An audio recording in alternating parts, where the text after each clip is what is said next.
obstacle yang dia hadapi.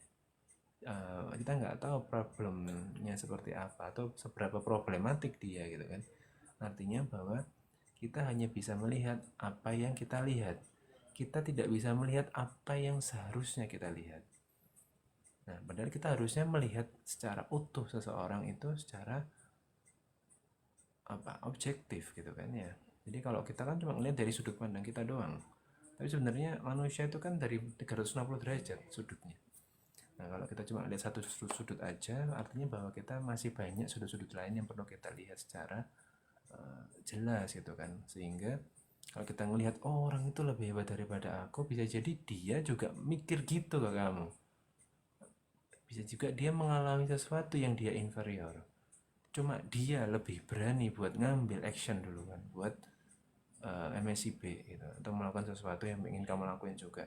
Artinya kamu pun juga boleh seperti itu. Tidak perlu menunggu untuk hebat dulu supaya kita bisa menggapai sesuatu yang kita miliki, yang kita mau gitu, yang kita. Tapi kalaupun kita akhirnya melamar duluan, masukin proposal atau kita mencoba untuk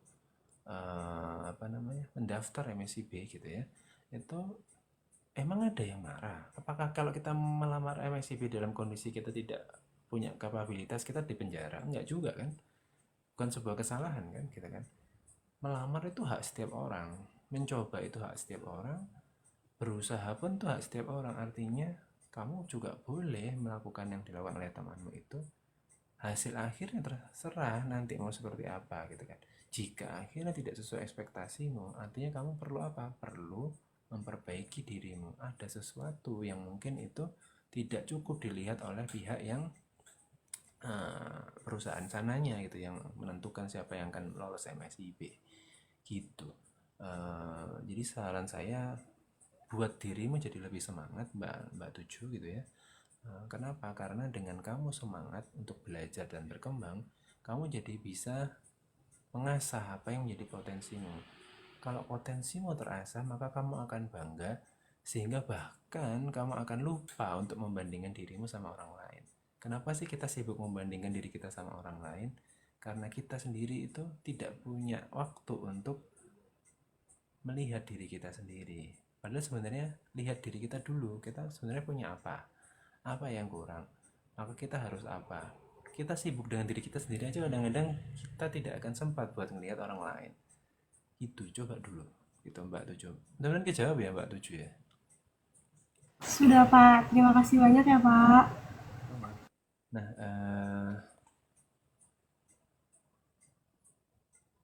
ini ada masukan dari Mbak Tujuh buat macam 14, 14, 18 nih. Jadi kalau bisa dicoba obrolin hal-hal basic Kak gitu kan. Eh, Kalau udah beda bahasan nggak bakal nyambung ya. Makanya kita harus, kalau memang kita punya intensi buat ngobrol bareng sama orang-orang yang ada di depan kita, cowok-cowok tongkrongan itu tadi gitu ya, maka kita harus tahu obrolan mereka itu meliputi hal apa saja, dan hal apa yang bisa ketemu benang merahnya sama kita. Artinya tidak selalu yang harus kita bahas adalah apa yang mereka bahas gitu kan. Kita bisa masuk ke lingkup mereka dengan membahas sesuatu yang lain, yang itu bikin interestnya mereka muncul gitu kan. Kan seperti eh, apa ya, sekumpulan, eh, contoh gini nih, sekumpulan psikolog gitu ya. Apakah sekumpulan psikolog itu tidak membutuhkan petani gitu kan?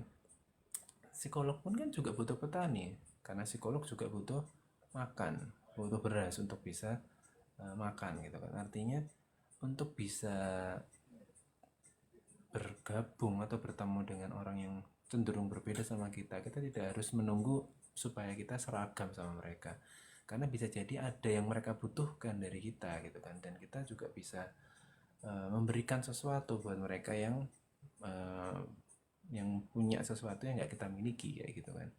Jadi atau mungkin sebaliknya, dia punya sesuatu, kita kan dapat benefitnya. Kalau kita punya sesuatu, maka kita bisa ngasih benefit itu kepada orang yang membutuhkan. Jadi intinya adalah selama ada yang namanya manusia, maka selalu akan ada kekurangan dan kelebihan gitu kan. Artinya kalau mereka ngobrol sesuatu yang nggak cocok sama kita, dan kita ngerasa kurang paham dengan itu, ya nggak ada salahnya buat kita ikutan tetap ngobrol, nyambung aja. Maksudnya nyambung itu ya coba obrolin dulu sesuatu gitu kan. Terus nanti kan lama-lama kamu jadi bisa tahu, oh ada sesuatu yang celah di mana kamu bisa ikutan nimbrung di sana, karena itu kamu yang menguasai gitu kan.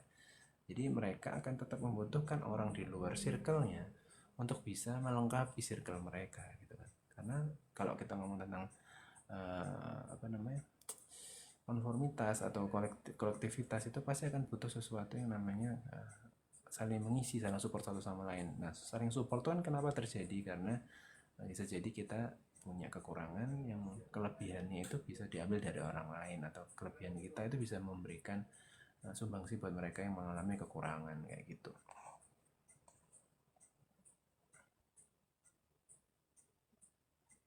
Ada pertanyaan dari Mbak Neas World.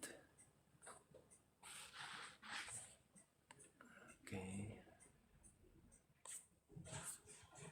Mas, gimana cara ngadepin temen yang maunya omongan dia aja yang didengar tapi nggak mau dengar omongan kita? Temen yang maunya omongan dia aja yang didengar tapi nggak mau dengar omongan kita. Itu cerita teman saya, Mas. Oh, Mbak Aras ini tadi ngebahas yang di atas. Oke, oh pertanyaan dari Mbak ARS ini tuh tentang temennya ya. Jadi orang tuanya itu suka marahin, nyalain dia, seolah-olah hidup itu salah gitu kan. Terus Mbak ARS bilang kalau itu cerita temannya Mbak ARS. Jadi kamu bingung karena orang tuanya bukan tipe yang bisa diajak ngobrol. Orang tuanya itu enggak menganggap mereka lebih paham, dan yang dibilang itu pasti benar. Teman saya juga suka dibilang kalau dia hidup itu salah, terus setiap dia mau makan pasti dikritik. Karena dia tubuhnya gak besar, jadi suka disuruh diet.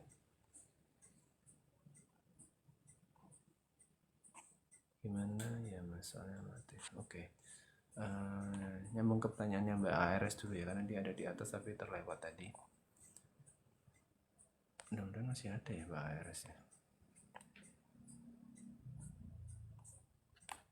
Oke.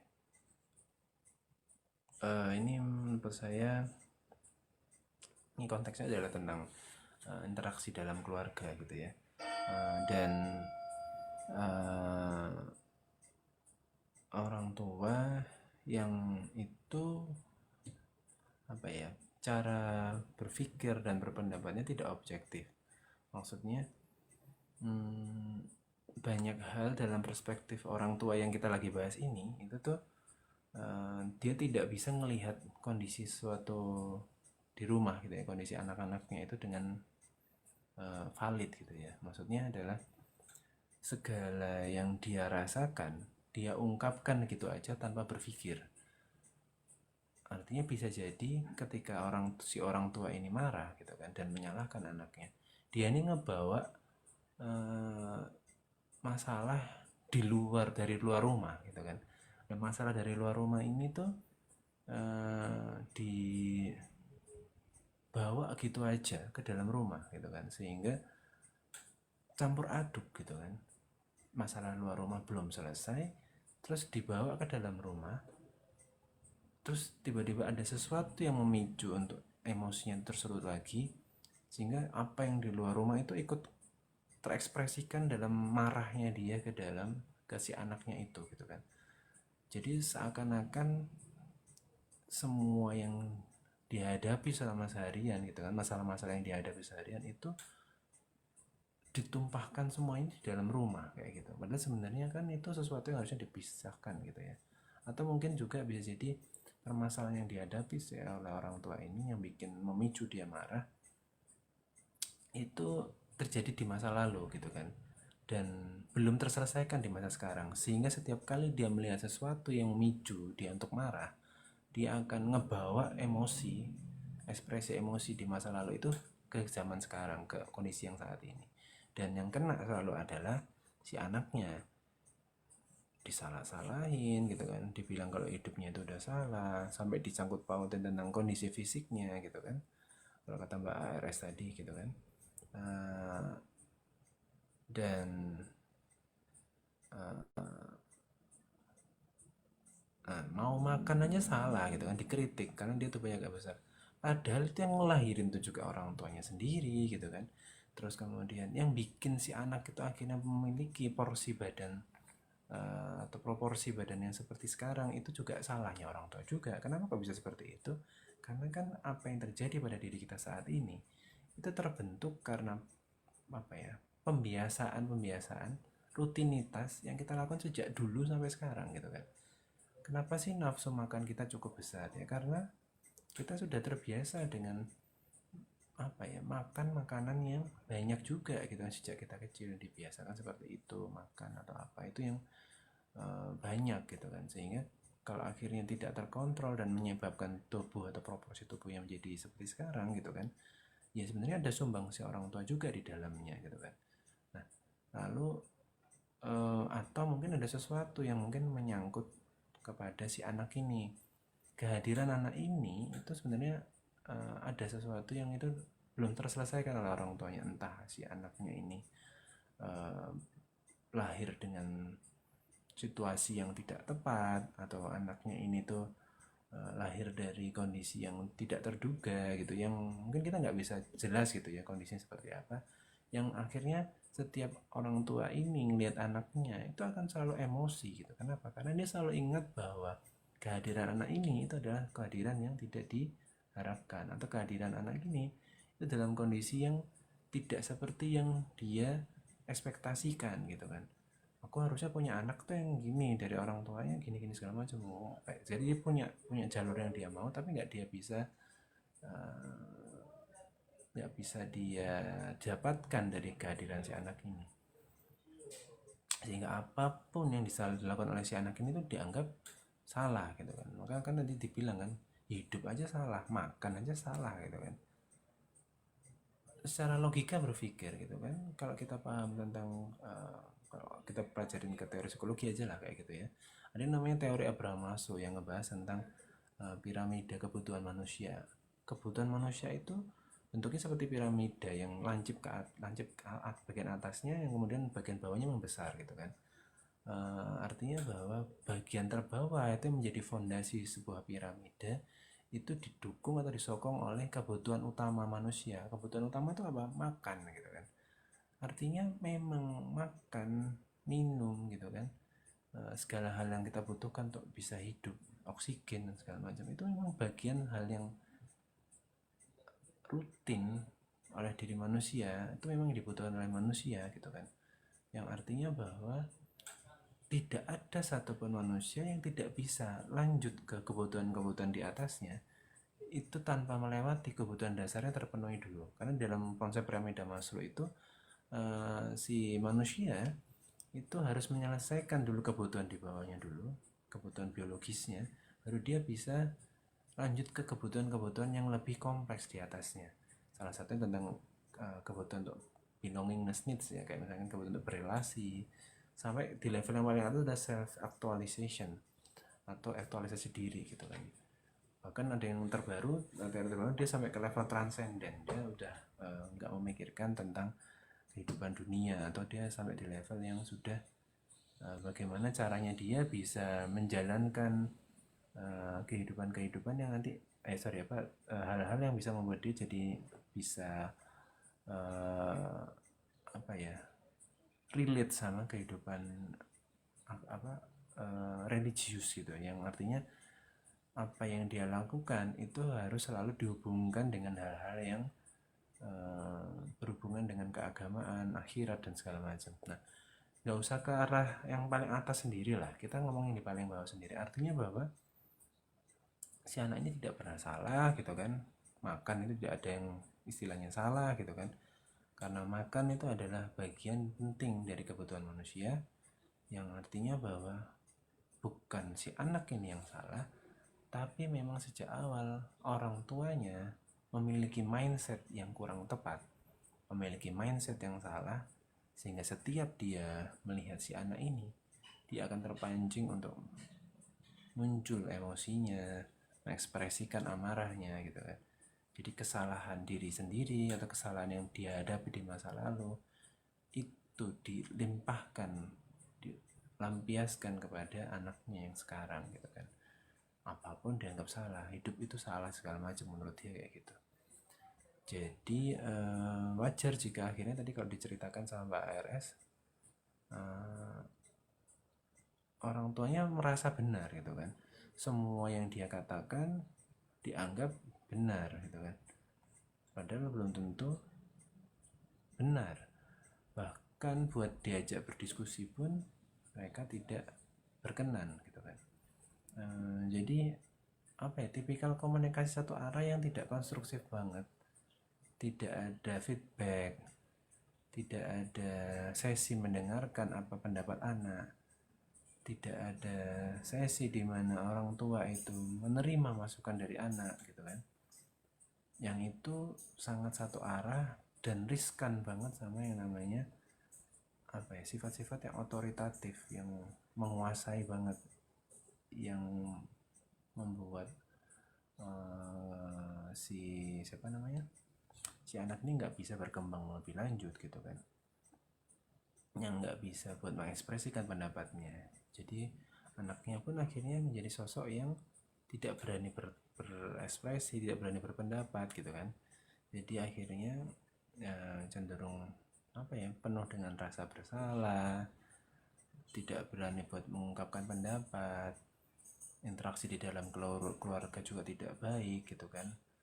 Jadi rumah itu sudah bukan tempat yang nyaman buat si anak ini, tapi cenderung sebagai tempat yang bahkan kalau bisa dia tidak di sana gitu kan, tempatnya sama sekali tidak menimbulkan kenyamanan buat dirinya kayak gitu ya. Mudah-mudahan ini kalau menurut saya ini permasalahan yang sangat kompleks ya, bukan cuma kita menolong si anak, tapi kita harus membereskan permasalahan antara keluarga apa orang tuanya dengan anaknya. Jadi yang diselesaikan bukan cuma anaknya, tapi juga orang tuanya juga harus diajak ngobrol gitu, baru nanti akan dipertemukan. Biasanya kalau di psikologi kayak gitu, kita ajak pihak satu-satu, diajak ngobrol satu-satu gitu ya, dan akan kita pertemukan untuk ngobrol bareng-bareng ditengahi oleh seorang psikolog gitu.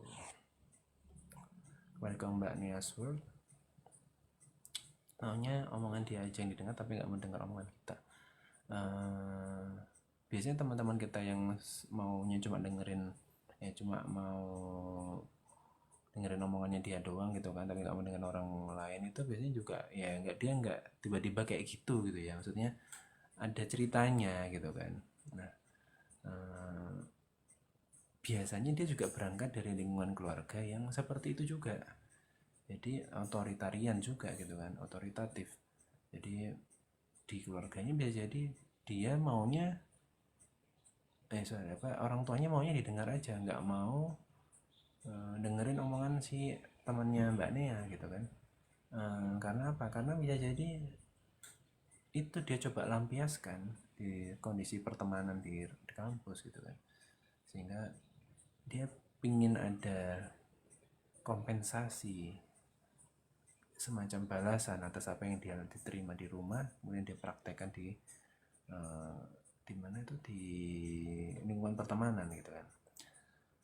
Ini mirip kayak beberapa kondisi yang kapan hari kita ngebahas tentang flexing gitu ya, yang waktu zaman-zaman ada kasus Rubicon dan segala macam ya kan. Artinya kan kita melihat di sana bahwa apa yang diterapkan, diasuh oleh orang tua itu akan diterapkan oleh anaknya ketika berinteraksi dengan lingkungan sosialnya gitu kan.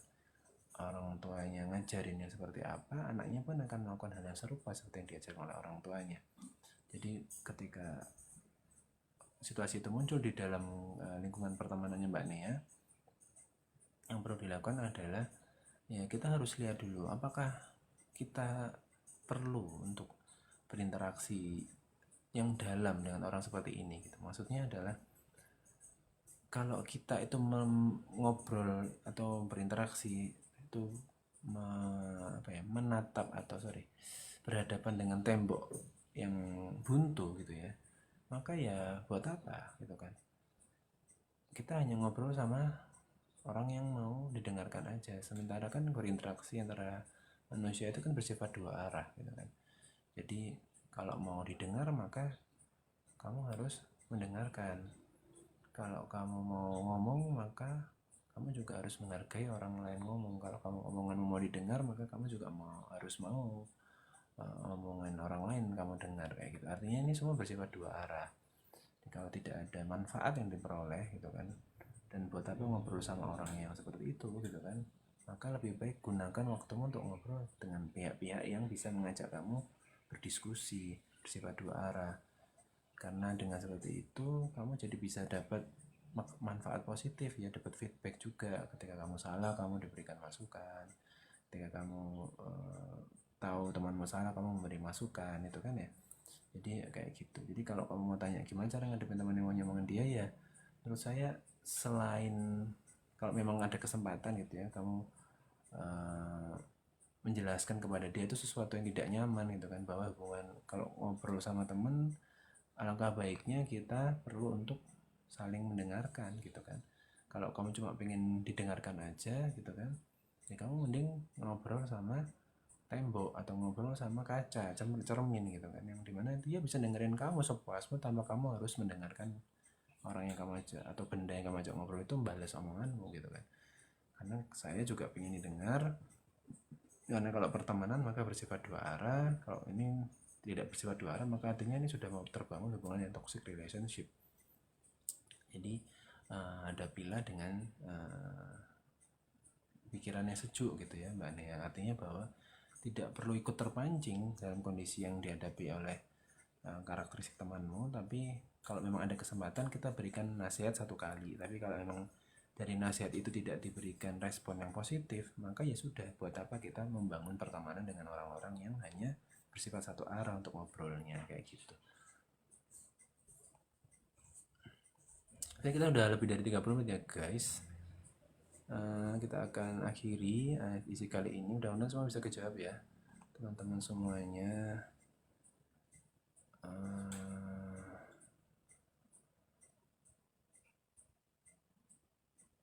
Ini ada pertanyaan terakhir dari Mbak A ya.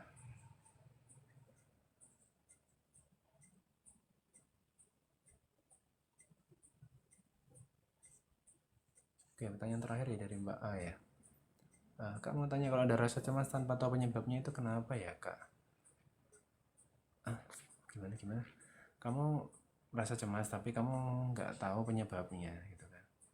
Ya wajar gitu kan. Kadang kita nggak semua manusia ya bisa mengevaluasi dirinya. Seperti saya bilang tadi di awal, kalau kita itu tidak terbiasa untuk meluangkan waktu untuk diri kita, sehingga kita kadang tidak pernah tahu yang menyebabkan kita pusing itu kenapa, yang menyebabkan kita cemas itu kenapa, kita nggak bisa tidur itu kenapa, kita tidurnya terlalu malam itu kenapa, kita tiba-tiba bad mood itu kenapa gitu.